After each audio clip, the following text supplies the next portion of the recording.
Good evening. This is August 15th, 2014. My name is Jason Ross, and I'll be moderating this evening's webcast at LaRouchePAC. We're pleased to have with us tonight Dennis Small, Creighton Jones, and Lyndon LaRouche. So, we're meeting in a time of astonishingly swift changes. Time's moving at a seemingly faster rate almost every day. We've got the collapse of the transatlantic sector, we've got the spread of the Ebola problem, and we've got a problem in the White House named Obama. Our first question tonight is going to come from our institutional layers, who have a question. It is, there are possibly over 900 U.S. troops stationed in Iraq or its proximity, according to news media reports. Do you believe President Obama is obligated to inform the U.S. Congress of our troop mission and duration of their stay in accordance with the War Powers Act? I'd like to ask Dennis to briefly respond to this question. Sure. We discussed this matter earlier with Mr. LaRouche, and he agreed emphatically with the idea that, of course, Obama must consult with Congress should he have any desire to launch a war anywhere, as the Constitution requires.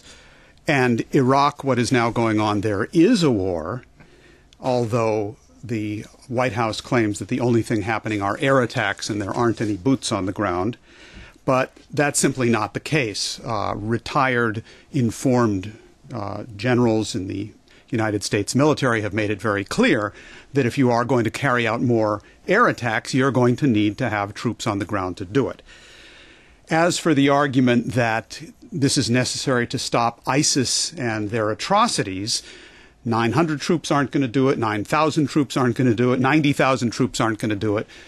What is the most effective means there is to simply reveal for the public the 28 pages which have been kept secret by first the Bush administration, then by the Obama administration, which point from the 9/11 report to the direct role of the Saudi kingdom under the control of the British Empire in financing and arming the al-Qaeda and related forces that were responsible for 9/11 and are in fact behind ISIS today. If you seriously want to stop ISIS, just present the 28 pages. But more to the point than all of this is that Obama simply should be impeached. The fact of the matter, this has to be done immediately. He's a contemptible piece of crap. He should be removed from the White House immediately. He's overripe to be removed from the office. He's a reflection of a valueless system which is now crumbling all around us. So what would anyone want him around for in any event? As to the argument that, well, we'll get to that as soon as he does something even worse, Mr. LaRouche's comment earlier today was, don't wait for him to do something worse, just throw him out. The time has come for that. He should be politically removed, fired, before he does any more damage. Now, I think it is worth noting that there are people around the world who have realized and are acting upon the fact that Obama is an empty suit. And Americans and their congressmen should perhaps wonder how it is that an empty suit, isn't it in fact time that he stopped taking you to the cleaners? Call his bluff. Look at what Argentina is doing. You have the chief of staff of the Argentine government, Capitanich, who has stated explicitly that Obama is responsible for this rogue, out-of-control judiciary, which is attempting to use the vulture funds to destroy the nation of Argentina. Look at what is happening in Egypt, where the president, El-Sisi, simply politely said no, he was not interested in coming to the summit meeting of African states in Washington with President Obama. He had much more important things to do during that period, which included, among other things, meeting with the president of Russia, Putin. And we'll have more to say about that later in our discussion tonight. Look at what has happened in Brazil, where President Dilma Rousseff, a number of months back, simply canceled a meeting, a state visit to the White House, because she was not exactly amused by what was going on with the espionage against her and other nations, as revealed in the Snowden revelations. Now, these things are all simply symptomatic, but there is a growing wave around the planet of people who are recognizing that Obama has no value, like the dead financial system of the British Empire that he is trying to defend with war and looting. The fact of the matter is, as Mr. LaRouche has been emphasizing over this recent period, we are in a period of a complete inversion of values. Everything that people thought was of value, the whole financial system, all $2 quadrillion in derivatives, is worth absolutely nothing or less than nothing. Whereas an emerging system, which has come together around the BRICS, the summit meeting in Brazil, their alliances with the UNASUR nations, and a growing alliance of other nations, such as what is happening in Egypt and what is happening in Argentina and other countries, has taken a completely different tack. It is time to get rid of worthless things, such as Wall Street and everything that it represents. It's time to take out the garbage, including the garbage in the White House. So I would like, without further ado than that, to ask Mr. LaRouche to come to the podium to discuss these matters with us. All right, what we face now is a reality which probably most of you in this room have never dreamed could happen.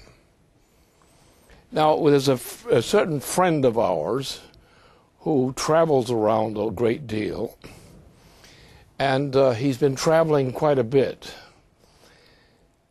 And he's reported to me and to others what he's been doing.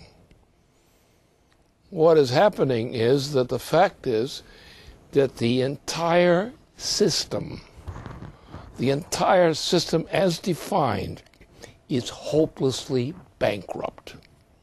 Now what is happening is, and my personal friend, who some people know also as my personal friend, have warned of the need to eliminate those values.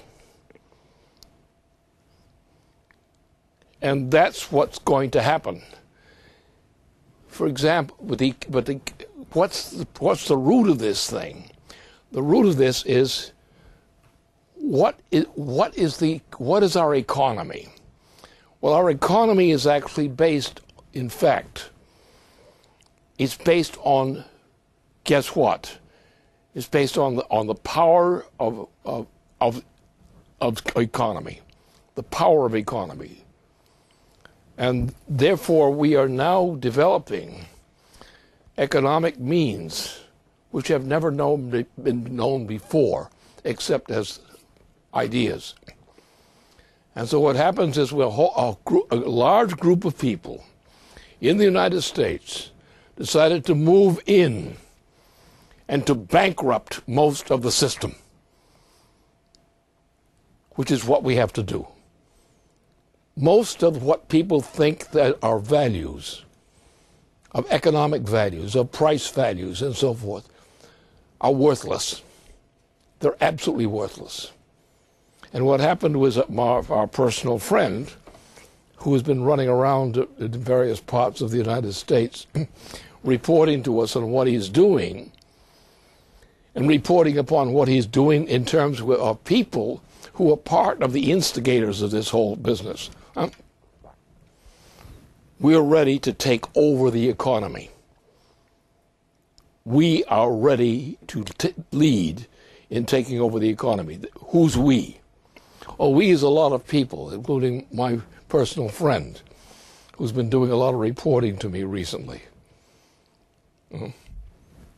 So therefore, what we are now going to have to institute a new institution of economy. We're going to have to start doing it now. Now, the whole thing will be based on on the power which is lodged in space, in nearby space. That has never been touched before. It has never been effectively touched before. It is now going to be touched. It's going to be used now. And therefore, we're going into a completely new system. And you'll find everything. All of the people you hated or should have hated are going to be, we're going to be rid of them. Not kill them, but just be rid of them. You're going to find out that the wealthiest people in the United States are worthless. The most worthless.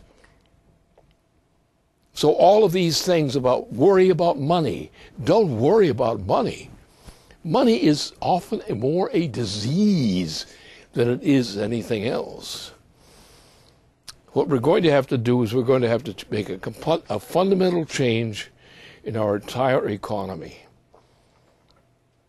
And this is being done now. And my personal friend who's been running around in various parts of the United States, hither and yon, who's been making these negotiations with very important financial interests, major financial interests of the United States and elsewhere, have been selling out the system.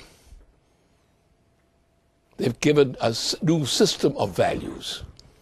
Those new values are the ones that are going to be used. These are the same values that are going to be picked up in South America. The same values that are in Egypt. Egypt is a part of this. The same values that are represented in Russia. The same things that are represented in China. These are the values. There's where the power lies. You want to create something? Make it. How do you make it? You create it. I could say a lot more about that, but that is the short of it all. Everything that we have done and everything that we have teased ourselves into believing has been a failure. It's been a big error because we didn't understand what an economy really is.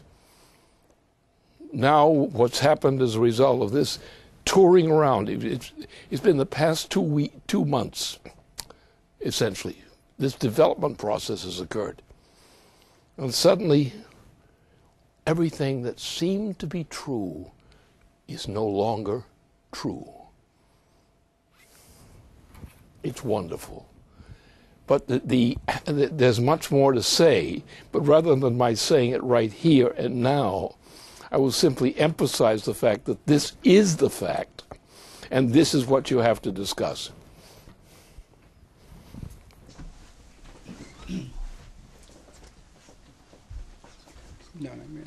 Okay, good. Well, let's get some more specifics on this in terms of what new developments have been taking place on the fourth of Mr. LaRouche's four-point platform for the United States, which, to remind our viewers, calls for the reinstatement of Glass-Steagall to eliminate Wall Street, the creation of national banking and a federal credit orientation to be able to finance a recovery based on higher energy flux densities, and with the specific application of that approach to the development of a fusion economy. We discussed rather thoroughly last week, well, to a good degree last week, what that would entail, what makes fusion so important, what a fusion economy would be. And I'd like to ask Cody Jones to say more about some of the very exciting recent developments on this front. Okay, thank you, Jason. Yeah, so what I'd like to do is just to continue with that theme which we have been discussing both on this program and in other places on our website around this quest for helium-3, the development of helium-3 as really the currency for the future. Now, as Jason actually went through last week, and as I said, we've got some papers coming out on, China has launched a very aggressive approach to the moon, where right now they've made it very clear their intention is to continue with missions to go to the moon for robotic exploration, but ultimately their intention is to set up permanent industrial bases on the moon to mine it for helium-3. Why? Because helium-3 is that fuel source, when used in the appropriate fusion reactor, unlocks the universe in a fundamentally new way to mankind. And China has made it very clear that is their intention, to go to the moon, mine it for helium-3, and to move forward with a fusion-based economy. Now, in light of what China's been doing, we've been then led to look at, well, what are other nations doing in this regard? And so our attention was turned to some reports that were coming out earlier this spring out of Russia about what Russia's plans are for space, and specifically for the moon. So you had the leak, quote unquote, of the Russian Federal Space Program.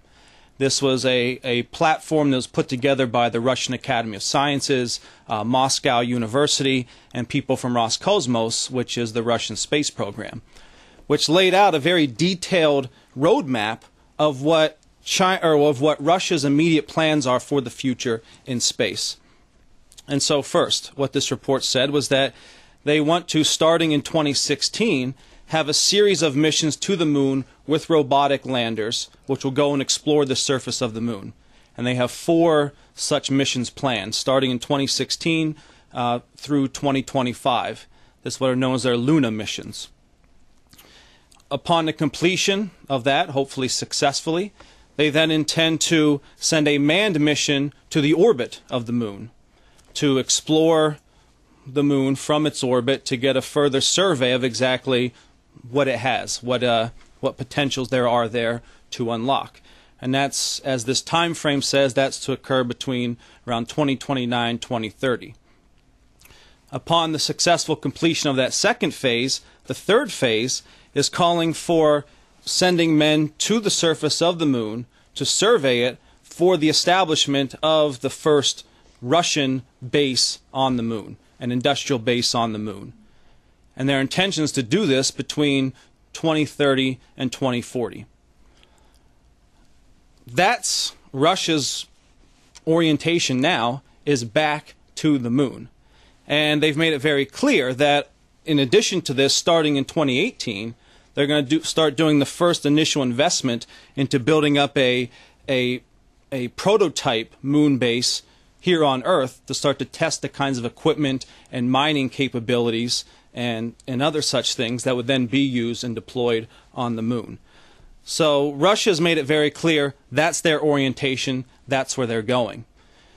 Now this report didn't specify helium-3 as their object, but things we've looked at going back to as early as 2006 indicate that this is something which has been on the minds of the Russians, that they have been intent and interested in this idea of going to the moon to mine it for helium-3 for fusion energy production and other related technologies.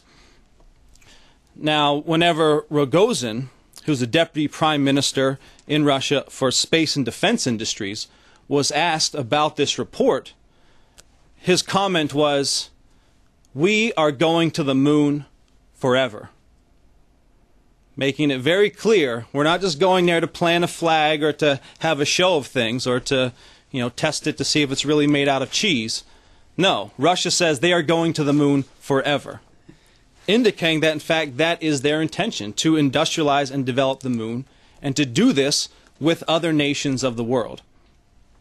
Now it also came out during the more recent period, sort of in the wake of these various BRICS agreements, that Russia is now going to start to import high-end technology, high-end electrical circuit technology from China to overcome a number of the problems that Russians have recently been having with their rocket capability. They've had some glitches. People know about the Phobos Grunt mission, which failed. Well, they hope to overcome those challenges now with this new technology being developed in China, which Russia is now intending to import. So that's their orientation. And you see this in terms of just the overall discussion in Russia about how they want to reorient their economy away from the obvious dying system of Western monetarism, of the transatlantic monetarist system, the London Wall Street system, which is now dying. And this is indicated in a interview that Sergei Glaziev gave to Bloomberg, indicating what is Russia's orientation now. And he's a top economic advisor to Mr. Putin, and is also someone who Mr. LaRouche is very familiar with and has had a number of interactions with. So what Glaziev said is that, quote, "What could serve as our chief response, a response to the sanctions and all this insanity occurring around the Ukraine and related issues?" He said, "What could serve as our chief response is the implementation of a plan for fast-track development of the Russian economy on the basis of a new technological order. This plan includes a transition to a sovereign monetary system underpinned by internal sources of credit, an active policy of innovation, and support for progress in science and technology. Making it very clear, that's what Russia is orienting towards. A credit-based system for the development of the most advanced frontiers of science and technology. And namely, that means a return to the moon for the mining of it for helium-3. Now, I think it's important just to make the point about what's so special about helium-3. Now, helium-3 is one of a couple of different fuels that could be used for fusion to create fusion power. The virtue of helium-3, unlike the other deuterium and tritium, which are now being experimented with, is that with the fusing of helium-3 with either deuterium or with another atom of helium-3, is that the reaction products are charged particles. Whereas in other fusion reactions, the main reaction product is a neutron, which by its name indicates is a neutral particle, which just flies off with a lot of energy. But the way you harness it is you have to capture that as it comes out in a random direction and use it to convert it to heat to run a generator or what have you.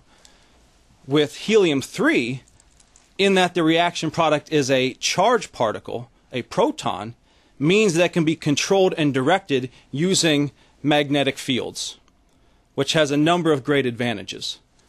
One, you can set up direct energy conversion, where you're using the direct conversion of a proton beam for energy for electricity creation, which gives you about a 70% efficiency versus the 40% efficiency you get with any other kinds of conversion techniques.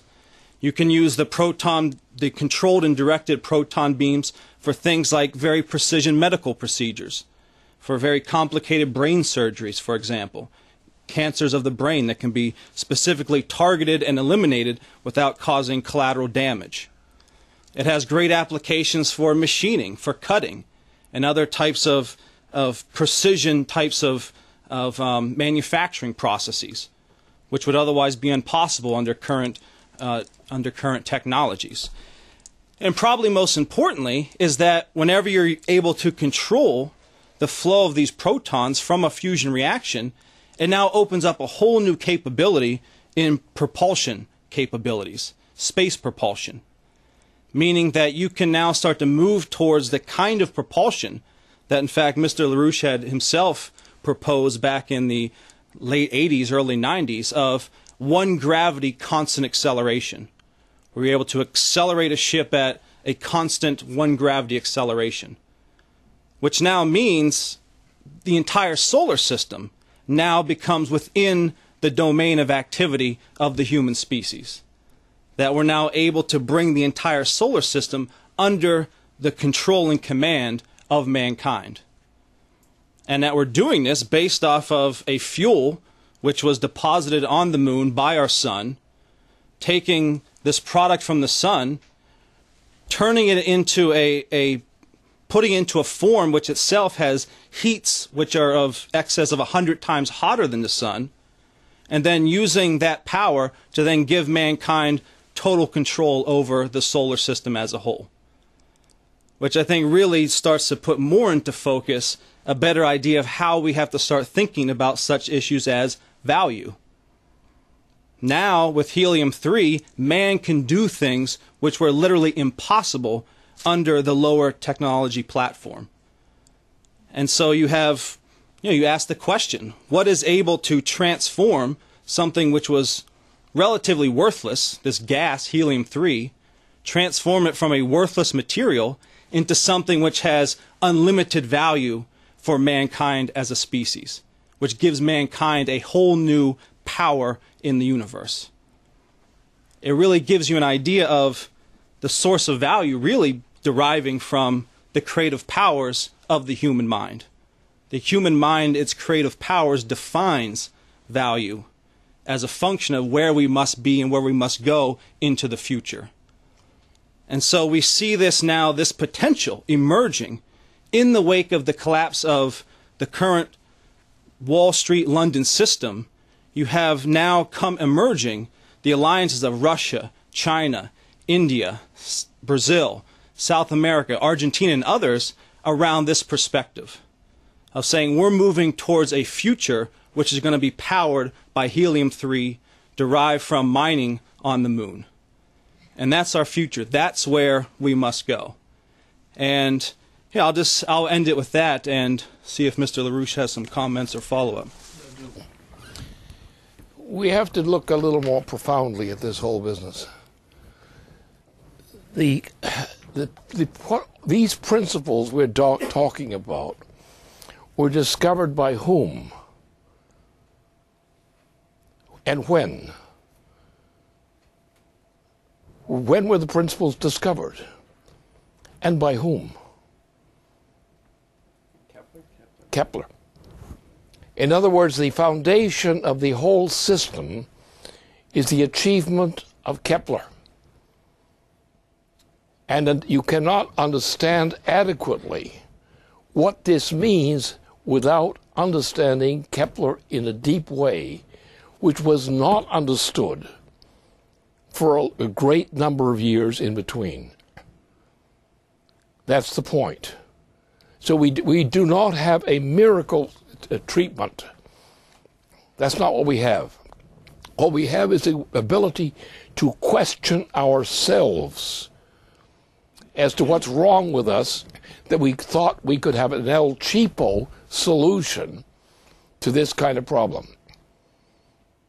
The problem is we have not gone deeply enough in order to deal with this problem. So we should not brag about these things, because they are not competent in and of themselves. They reflect something which is very important, but we don't understand what it is yet. And that's the point. We do not understand what makes the universe work. We have not found out yet. I came close to it with what I did in studies with some of our associates in terms of this discovery of this principle, and others here who are also involved in that study. But we do not know the answer. We know the question. And therefore, we shouldn't be too bold in saying we're going to have a big success. We should say, well, let's be a little bit more modest. What is it that we have not yet discovered which solves this problem? What we're dealing with this process we're dealing with as such. Look, we brag about it. We're so proud of it. We're so, we enjoy it, talking about it. But we don't know what it is. We don't know what it is. And it's when we question ourselves and say, well, what is this miraculous thing? So I know what it is, but I have a tough time explaining it, because I know it involves conceptions which I don't really fully have, but I can pick out things that do account for that. And therefore what we have to do, instead of rushing ahead and saying we've got a solution for this problem, we don't have a solution for this problem. We have the temptation of a solution, the temptation of the opportunity to find the solution. And that's what we have to do. You're never going to get away from science. Science demands scientific competence, and it demands answers to questions of that nature. You can't make it otherwise. And you have to adopt a certain amount of humility about these matters. And as we've done, and certainly in our discussions we've had in institutions before, we've caught on this thing. We're on the edge of it. Yeah, but I know a lot about this, but I also know what I don't know. And that's the most important thing to know of all things.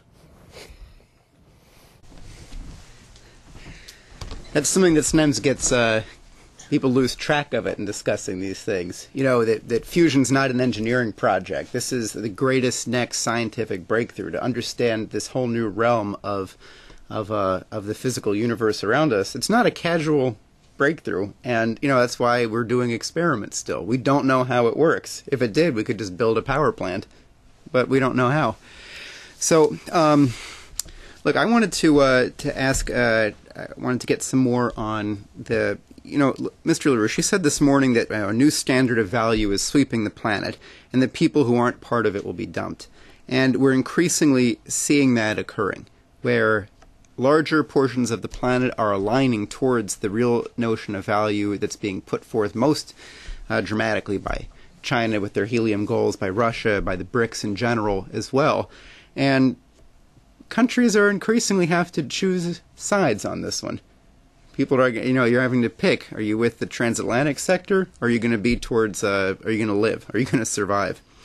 So I'd like to ask Dennis if he could paint for us more of the picture about how this fight is unfolding right now between these two kinds of value, the transatlantic and then the future.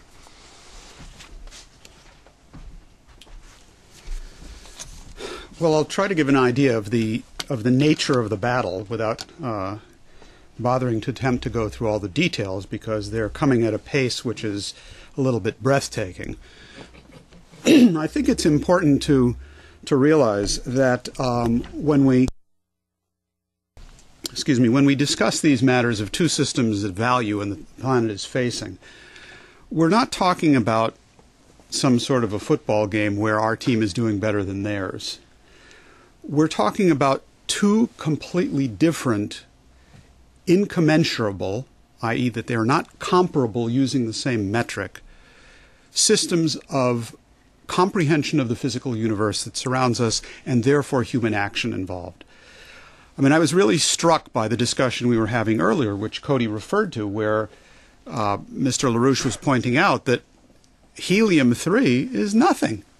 It's simply nothing. It's been lying around for millions of years. It has no intrinsic value per se. The value that it has is only to the degree to which man and his mind develops concepts which are capable of transforming that to actually do productive work in the universe.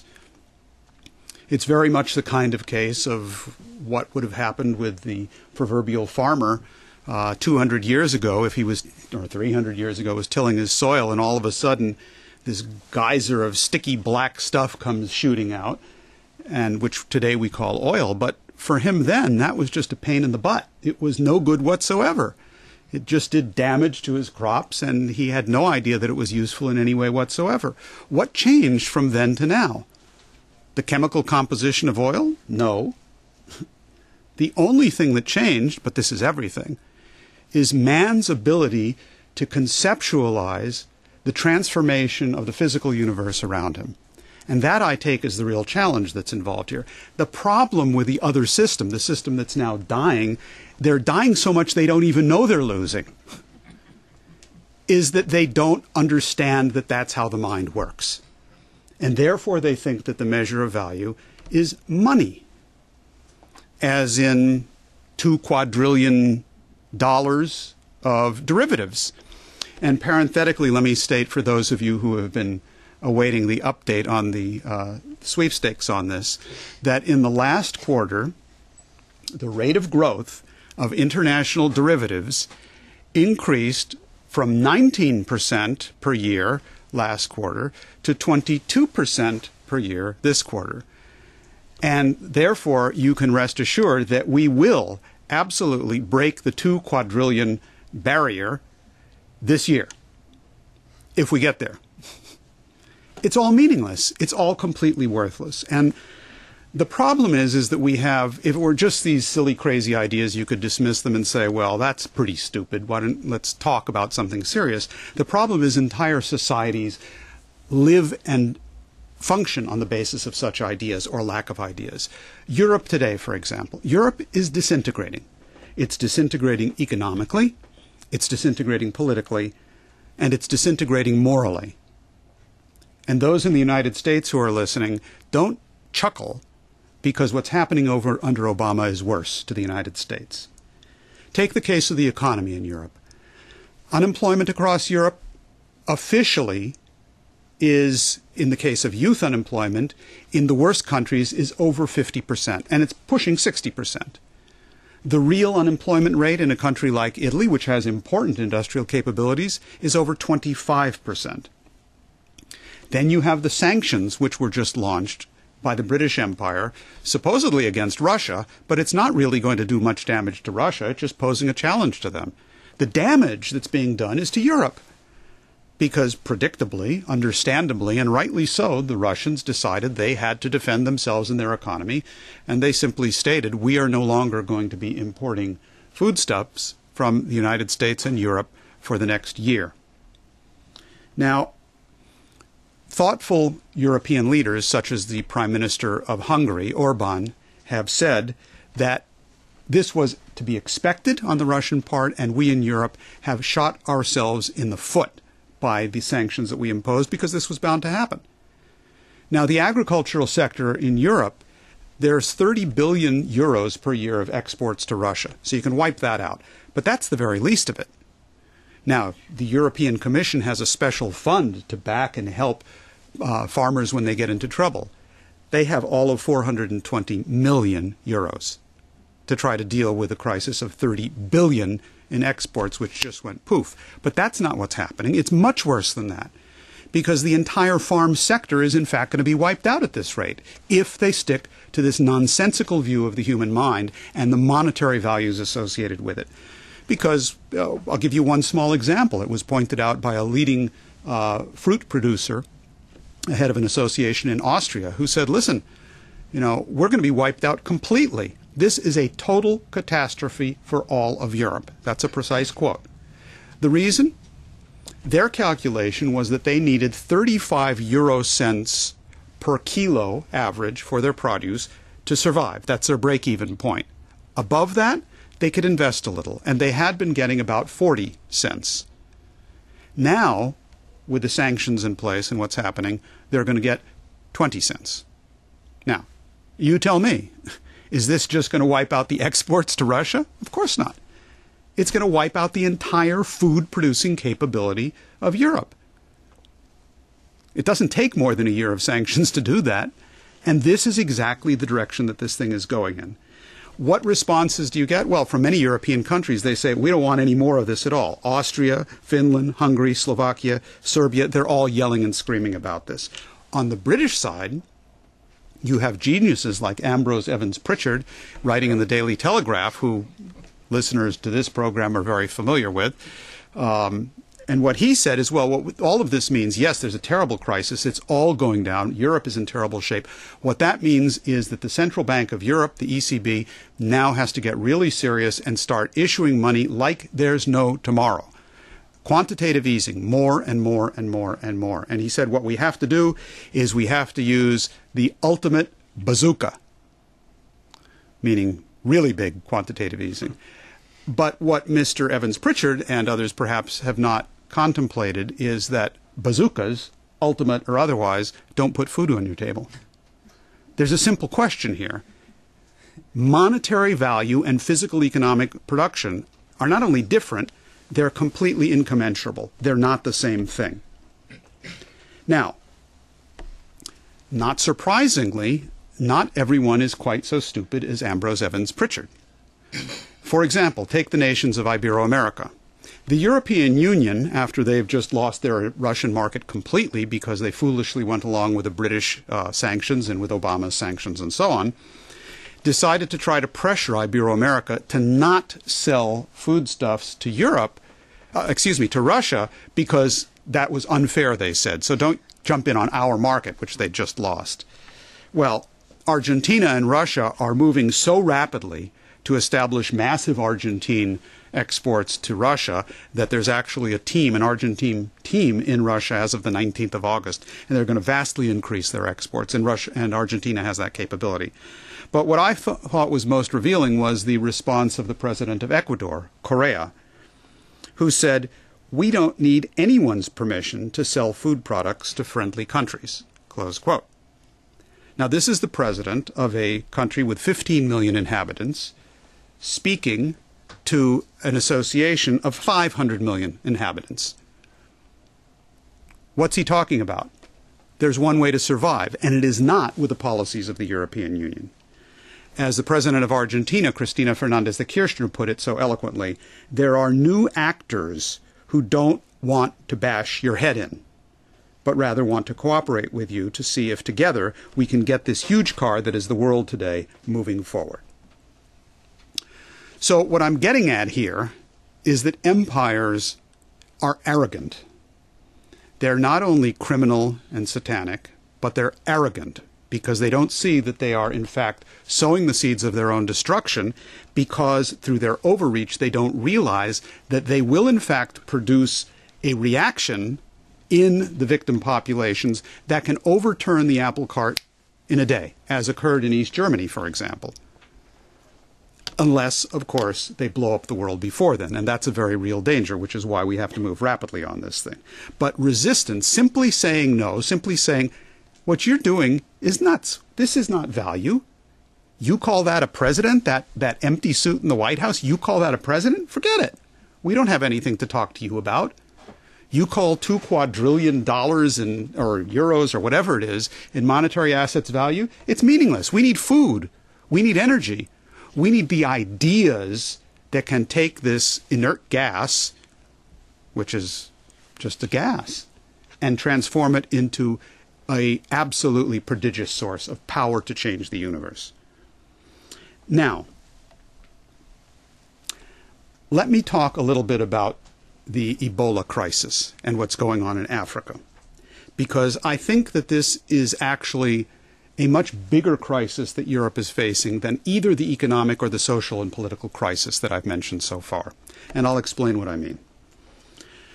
People are familiar that there's a terrible epidemic of Ebola, which is sweeping especially 3 countries in Africa, Liberia, Sierra Leone, and Guinea. And there is the danger of this spreading. It already has spread to some other countries. There's over 1,000 cases. And the World Health Organization, which has no propensity for sounding the alarm unnecessarily, today said the following. They report that their staff at the outbreak sites see evidence that the numbers of reported cases and deaths vastly underestimate the magnitude of the outbreak. And they called for extraordinary measures needed on a massive scale to contain the outbreak in this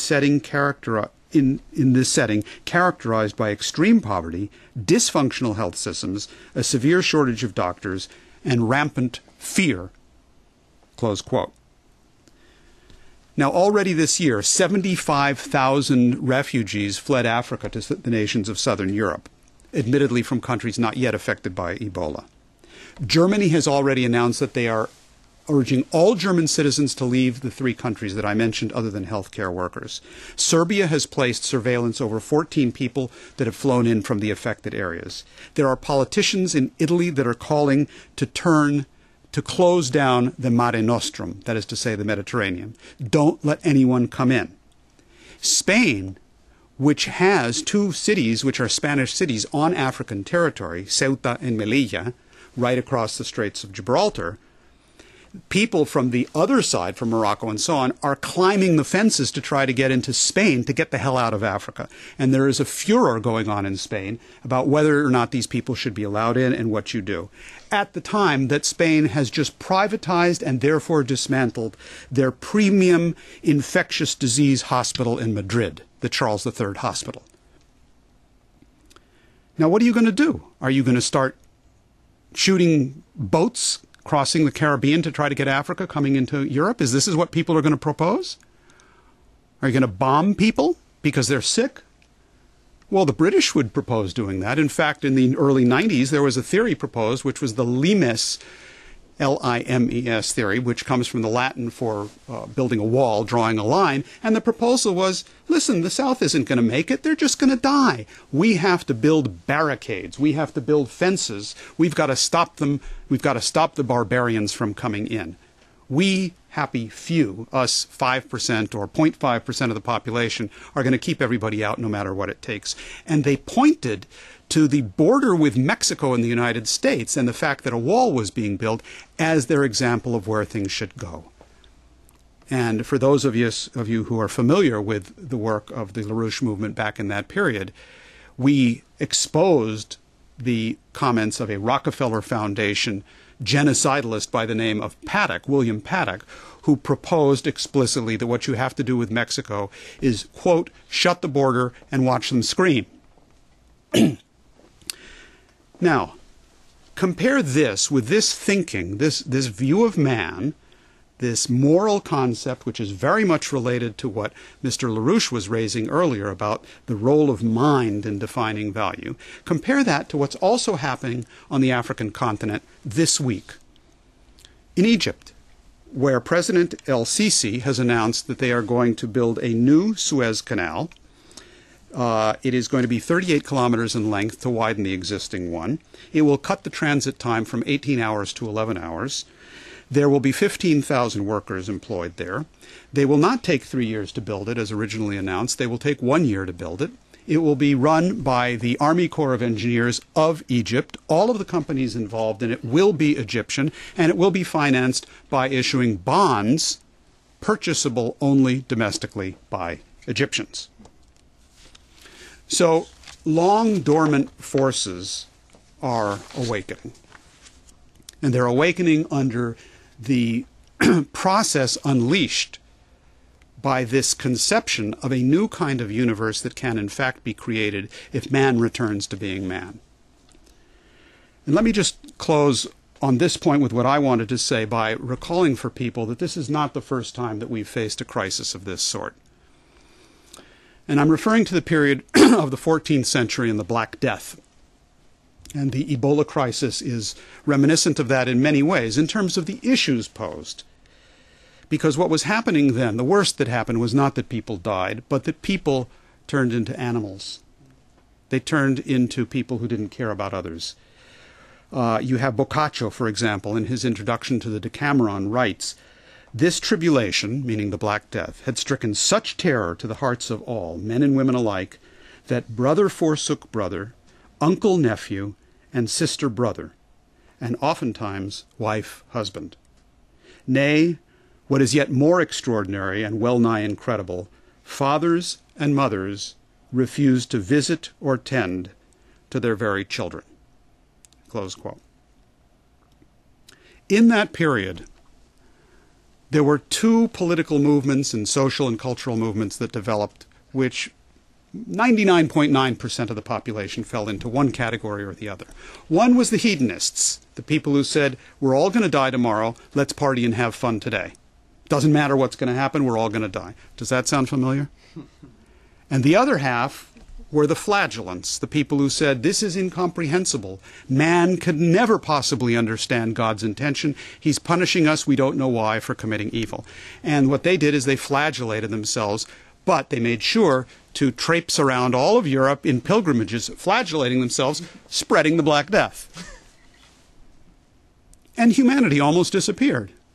For anyone who has studied this, it is a very sobering and frightening experience because humanity almost wiped itself out because of a bad idea, a wrong idea. And what saved us was actually the Renaissance, was a different concept of man, the same type of change in concept of man that Mr. LaRouche is talking about now with this idea involving helium-3 and fusion. And the idea was that man's mind is capable not only of understanding the order of creation, but changing it. Or to quote Nicholas of Cusa, mind is a substantial form of power. And I think that is some of the underlying issues that are actually on the table for us to address and work forward on the question of helium-3 and fusion today, and putting to an end this disastrous system which is otherwise governing the transatlantic part of the planet.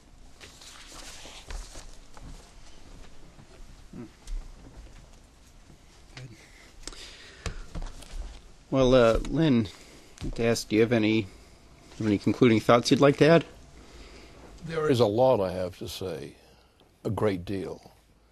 I would say we have a member who usually attends these events, directly or indirectly, who has actually done the work in conjunction with people he trusted, who have done the calculations which are necessary to solve this problem. And therefore what he has done, what Jeff has done, has been immensely important. It's involved leading people inside the United States and beyond, who are beyond the beyond in terms of their recollection. And it was without that, without what Jeff was doing and what he was feeding to me, we would not have known what kind of a mess we're in today. And we would not have been able to solve the problem and eliminate the mess. Good. Yeah, we've got a lot of work to do. Sounds Yes. like Jeff's definitely got a lot of work to do. You hear that, Jeff? So I think that'll wrap it up for tonight. Thank you for joining us, and stay tuned.